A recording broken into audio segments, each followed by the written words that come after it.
Erythropoietin. Erythropoietin is a hematopoietic growth factor that stimulates the production of erythrocytes.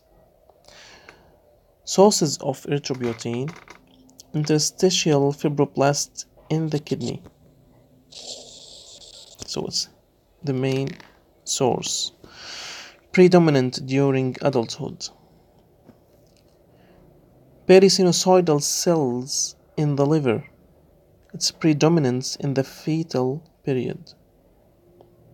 And an exogenous erythropoietin or recombinant human erythropoietin is produced by recombinant DNA technology.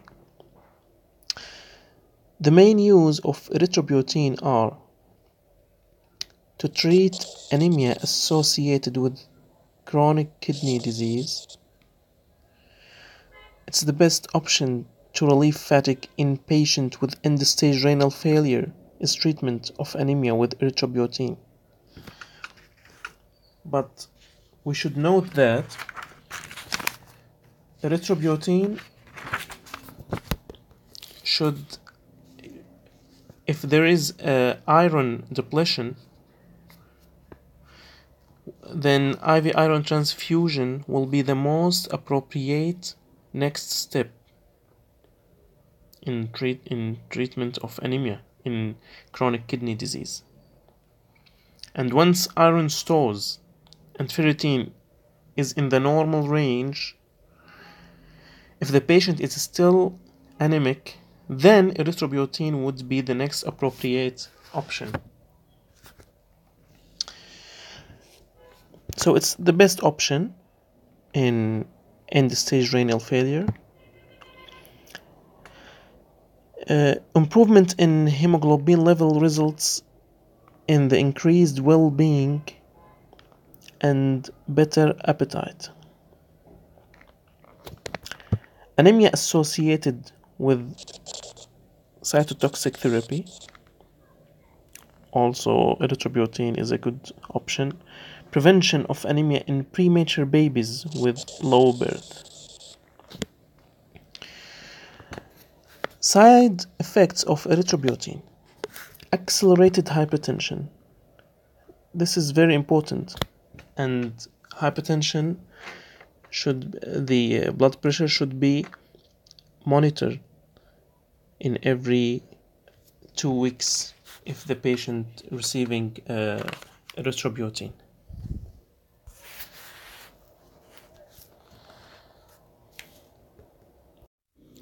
So accelerated hypertension, ischemic stroke, bone ache, but not a fracture, and this is a common question, flu-like symptoms, skin rashes and urticaria, pure red cell aplasia.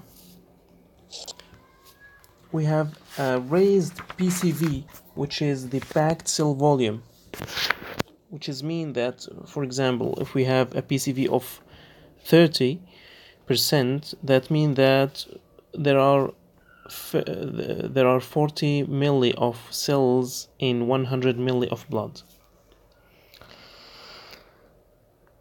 Iron deficiency secondary to increased erythropoiesis, anaphylaxis, and this is an important side effect, hyperkalemia in uremic patients, and elevated mortality of patients with malignancy, for example, renal cell carcinoma. Causes of response failure to erythropoietin therapy. First of all, iron deficiency, an inadequate dose, concurrent infection or inflammation, and this is an important, hyperparathyroid bone disease, aluminium toxicity. Well, aluminium toxicity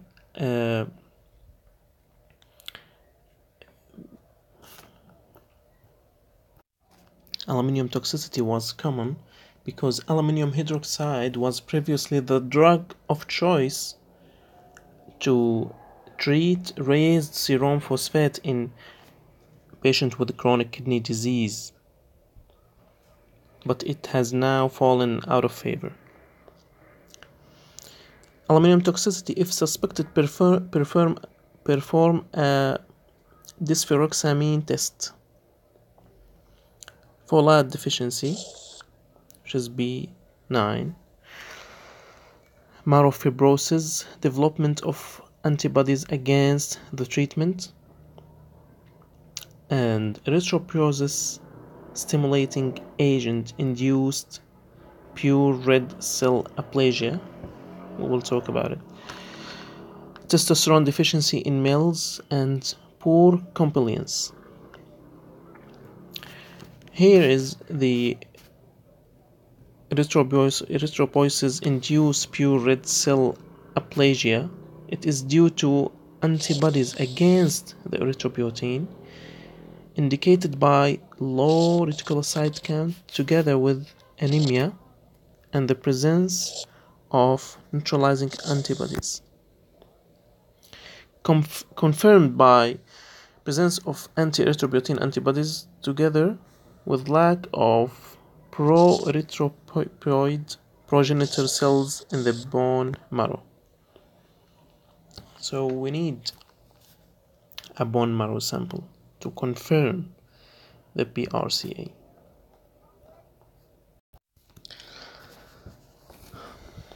It is preferable that before starting erythropoietin in renal patients,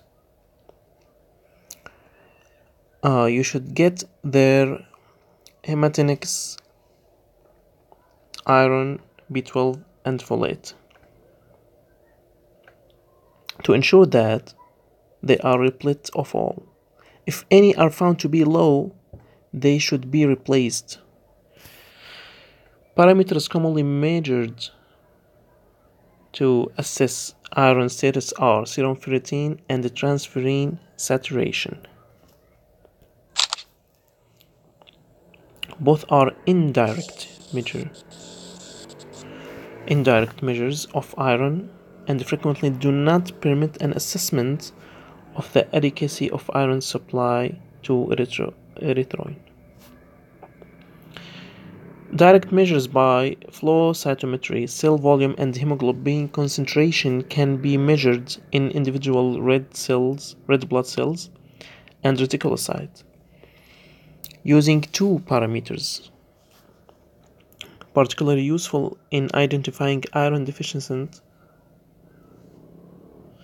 erythropoiesis. The percentage of hypochromic erythrocytes, defined as red blood cells with a hemoglobin concentration of less than 28 gram per deciliter, and the content of hemoglobin in reticulocyte. The content of hemoglobin in reticulocytes, it is abnormal if it is less than 29.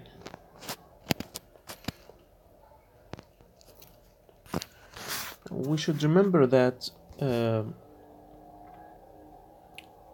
hemoglobin, the target for treatment in chronic kidney disease, hemoglobin between 10 and 12 gram per deciliter. Ferritin, if it is in a pre-dialysis and peritoneal dialysis patient, it should be more than 100 microgram per liter. In hemodialysis patients, it should be more than 200. It should be maintained between 200 and 500 microgram per liter, but it should not rise above 800 microgram per liter.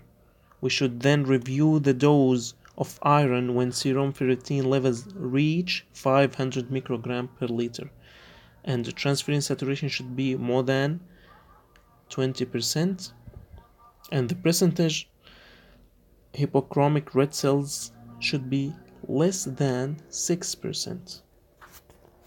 This is the target in a patient with chronic kidney disease. So if there is iron deficiency, so for patient on hemodialysis or erythropoiesis stimulating agents, IV iron therapy. For patient not on hemodialysis, trial of oral iron. If they are intolerant of oral iron or target hemoglobin levels are not reached within 3 months, intravenous iron therapy.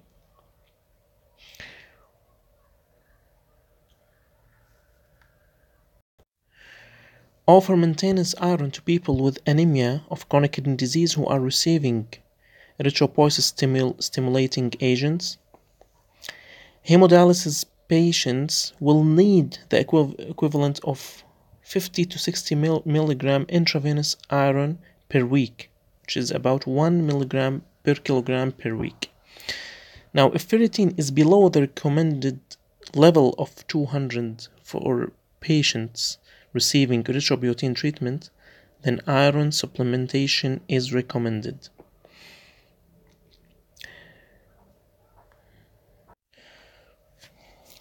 Gastrointestinal absorption of iron is suboptimal in patients with renal failure, and IV replacement is therefore the preferred intervention. Erythropoietin is given subcutaneously at a dose of 25 to 50 units per kilogram 3 times per week. The blood pressure, hemoglobin, and reticulocyte count should be monitored every 2 weeks.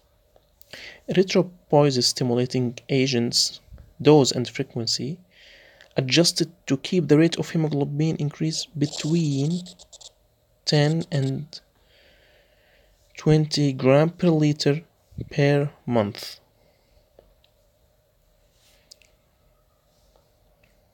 Which is 1 to 2 gram per deciliter per month. Adjusting erythropoiesis stimulating agents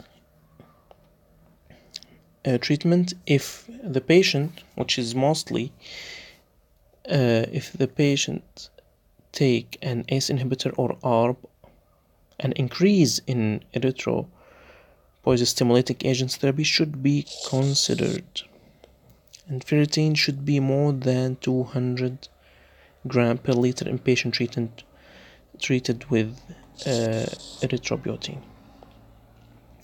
Now, if we have a low serum erythropoietin levels, it suggests a polycythemia vera. If it raised serum erythropoietin level, it suggests a hypoxic cause or autonomous production of erythropoietin, as in renal carcinoma, or an erythropoietin abuse, just like in some athletes.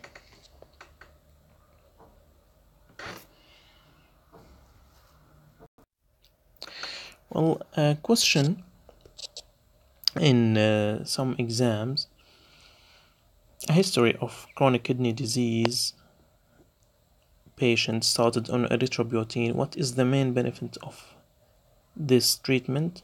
It is improve exercise tolerance. And remember that erythropoietin can be detected in urine for a few weeks after the latest dose.